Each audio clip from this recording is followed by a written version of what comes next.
And the only way to resolve this, the only way to approach this, the only way to fix this is by observing that common thread and that fact. That right now it's us versus them, and that never will work. There's tons of blocking language being used. And no one is willing to resent. Everyone is being forced to defend themselves. When Columbine happened, everyone wanted to condemn the actions of these crazed lunatics that perpetrated these actions. When Jack Thompson said it was because of gaming, gamers had to defend themselves and inadvertently defend the sick children who shot up their fucking schools. And when a gaming journalist says that because some of us are sexist, that we are all sexist, that we're all children, or that everybody who picks up a fucking game or a pair of sticks to play a game hates women, we are forced to defend ourselves. And when that happens, we cannot have the discussion that needs to be had, that some of us do suck.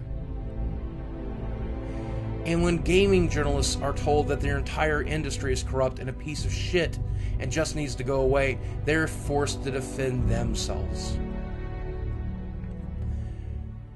There's a better approach.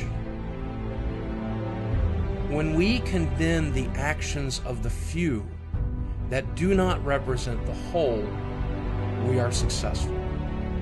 I see a lot of gamergaters doing that, but some of them do it in the wrong way, by attacking the person or issuing threats or whatever. The best way to do that is to ignore that author altogether. Simply never click the article. Don't spread it around. Don't talk about it. Don't view it. Let it go away. Instead, view the articles that don't suck. When they show something good that a gamer does like a theme, saving fucking kids. When they show a YouTube critic that has integrity, like Total Biscuit, read those articles, share it, celebrate it. When some sadistic bastard threatens the life of a game developer, male or female, white or black, short or tall, fat or skinny, whoever it is, when you create articles about that, you create a villain. You take an utterly powerless person sitting in front of their phone, typing gibberish into their phone, and you create a monster out of it. And not only that, you create copycats when you vilify this guy.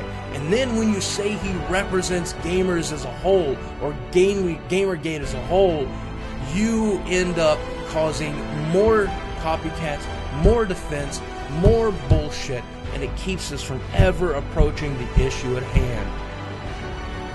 I'm sorry if I'm not making sense right now. I am so fucking tired.